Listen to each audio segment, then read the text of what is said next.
Hello everyone, welcome back to the channel. So I asked you guys what sort of video would you want to watch next, and the choices were between how much I pay to insure a Stage 2 Golf R or how much have I spent on modifications. I think this video will be useful to you guys because it will give you an idea on how much things cost for these cars, or if you're thinking of getting any sort of part that's fitted to my car, you'll know the prices because of this video. So I think it'll give you some useful information.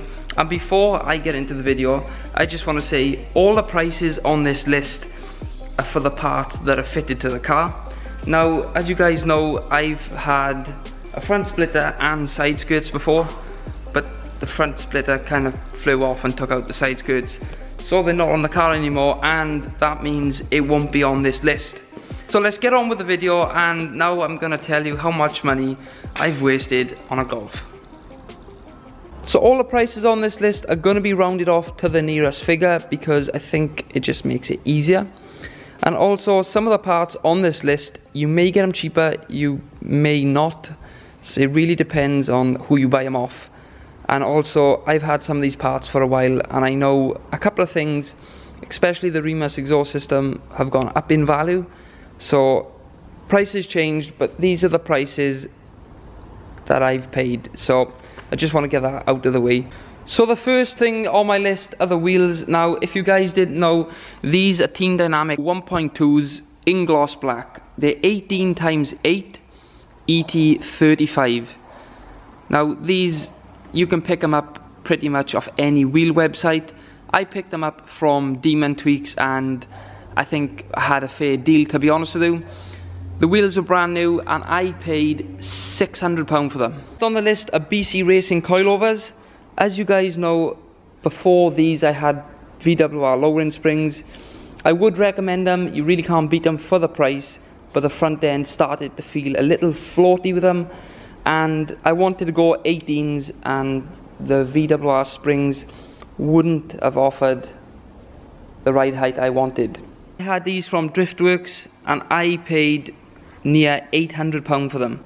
Next up is the Remus exhaust system, by far one of my favourite modifications that I've done to the car. Now you can pick Remus up from QS Tuning, or if you go onto the Remus website, they will locate your nearest dealer. I had this exhaust system from Projects Design. As you can see, I've got the gloss black with the carbon inserts. So ever since I heard the Remus on a 7R, I knew I just had to get one. A lot of people do go with Miltech or Scorpion. I know APR do a good catback, and obviously if you want to spend a silly amount of money, you can go and get an Army-Trix.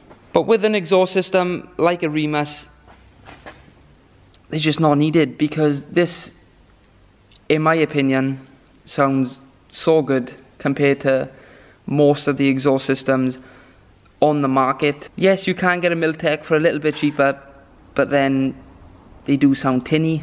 But that's what I think anyways. I'm not hating on anything, I just think the Remus sounds a lot deeper than the Miltech. It was a non-resonated catback and I paid £1,600.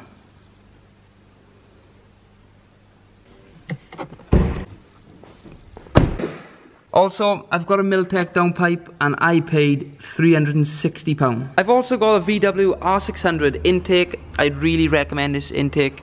It looks neat and tidy under there. I know I'm missing an engine cover, that spoils it a bit. VW R600 intake really does sound good, and it performs as well. If you didn't know, it's good for 600 brake horsepower, hence VW R600. Now this with the Remus exhaust system sounds crazy. You really need to hear it in person, and it doesn't sound like a 4-cylinder Golf coming down the road. So for the intake I paid £380. Following the R600 is the VW R silicone hose. For this I paid £100. Next is the VW R600 turbo inlet. You can just about see the logo there. Now this turbo inlet with the silicone hose and an R600 or a VW R panel filter can make good power.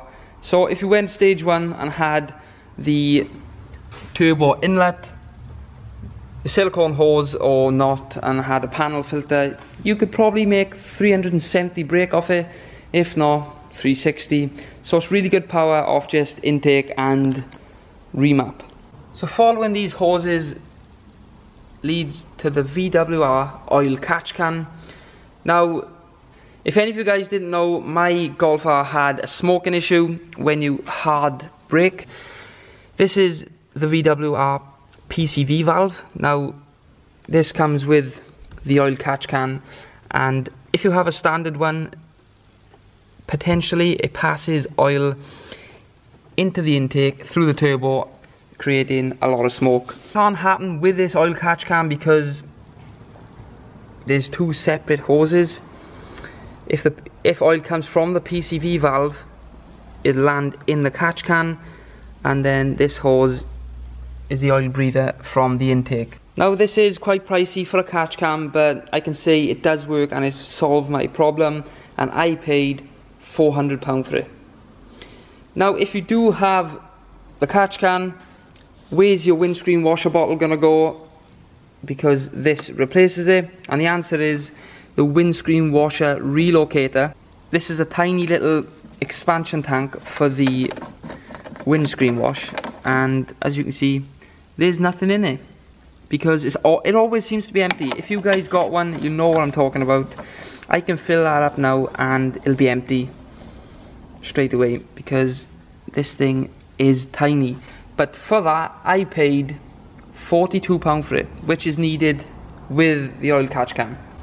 The next modification is under the car. I've got a lower dog bone mount, which I would recommend. It's worth picking one up, especially if you've got a manual. It does stop wheel hop and all sorts of good things like that.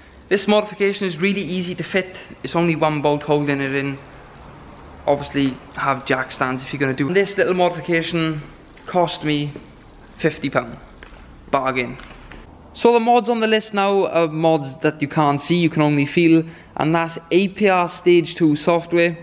Mine's currently running 413.2 bhp and 540.3 newton meters of torque. Now, if any of you guys are thinking of going APR, I would really recommend them. It's so reliable for me. I use this car every single day and I can't recommend APR enough. And this cost me £800. Now, I think this depends on the tuner you go to and what sort of deals they have going on, but APR Software, I would really recommend them. So you manual drivers already know how bad the clutches are on these things. Now, obviously 413 brake horsepower needs a clutch to support that. The standard clutch would never handle that sort of power. It doesn't even handle a standard power, to be honest with you. They're poor. They're absolutely rubbish. So this clutch I've got is a Satch sintered clutch. A lot of you guys that ask me, what's it like to drive with? It's easy enough. You really do get used to it. It is hard at first to push the pedal in, but after a while, it loosens up. It gets easier. The clutch pedal on these cars have a spring on them to help you, so it's pretty much a helper spring, and that does help out a lot. But if you like a more raw feel, I take that spring out and it'd be like a brick. But this sintered clutch cost me £550 without fitting. I've also got a Forge Motorsport short shifter. This, well, I'll show you actually. It's got a nice throw to it now. This short shifter has a lot of adjustment to it, and I paid £100. It's a real nice modification if you have a manual, obviously. It makes the car feel, I'm going to use engaging yet. It makes the car feel a lot more engaging, a lot more raw, and I think it's just what the Golf R needs. Next up are the genuine VW Club Sport S discs and Tarox Strada pads. I'd really recommend this brake upgrade. Be sure to check out the video I made on these brakes to get more information on them, and I paid £470 for the discs and pads. So this modification I really do love. I love the Oettinger parts, and this is a genuine Oettinger rear roof spoiler from VW, and these are going to cost you £300 for the spoiler in primer. without paint, so it really does depend who you take to for paint and fit in. But £300 can get you this genuine Oettinger spoiler, and as you can see, the styling lines on this spoiler match up perfectly, and that's what you get for paying for a genuine part. There are a lot of fake Oettinger spoilers out there, and if I'm honest with you, they are nowhere near the genuine thing. The only one I know of which is really good and I would recommend is the spoiler that Xenon UK sell. Be sure to check them out. I know they've got a carbon one on sale for £200. I've also got the Maxton Design rear diffuser. I think this sets off the back end nicely with the Oettinger spoiler and the Remus exhaust system. Now, I did have the side bits, but I took them off because I didn't have the side skirt extensions anymore. This rear diffuser cost me £160 from Maxton Design. Coming to the end of the list now, I've got these carbon fibre mirror covers. These are actually carbon skimmed and I think they have a nice finish. I paid £99 for these, which I think is a real good buy. I've also got these APR sideburn stickers. I really like these. I think they're a nice touch. You can pick them up for around £25. They are quite hard to come by now. They do come in other colours as well. But check out QS Tuning and I'm sure they can sort you out with a pair of these. So last on the list are the front and rear D-chrome. As you guys can see, I've got the gloss black front emblem, a little gloss black insert on the R badge. Around here, obviously this used to be like an aluminium effect, and also this lower grille did, and the lower grille down here was the same. So that's all now gloss black, and I think it looks much better with the gloss black wheels. I've got the little inserts here, which I'm not too fussy on, because I thought that badge would have been all gloss black, but it's still chrome. And then as we move along the side and around the rear, you can see the gloss black VW emblem and the gloss black insert on the R badge. But bear in mind, I did go to a professional to get the grills wrapped, but I put the black emblems on myself, and in total the D-chrome cost £110. I've also had this wiper delete bang from Kill All Wipers for £10. So not many of you guys are a big fan of that modification, but I think it makes the back end look much more cleaner. But you do lose the function of the back window wiper. So this brings us on to the end of the video, and I'm going to round it up to the nearest figure, and in total I've spent £6,650. Now I know this mod list and price isn't a lot to some people, but for some of you guys out there, you'd probably think there is no way I'm spending £6,500 on modifications, and to be honest with you, you've got a point. You really have got a point. That's £6,500. That is a lot of money, but I've spent this over a course of a year and a half, and it's just bit by bit.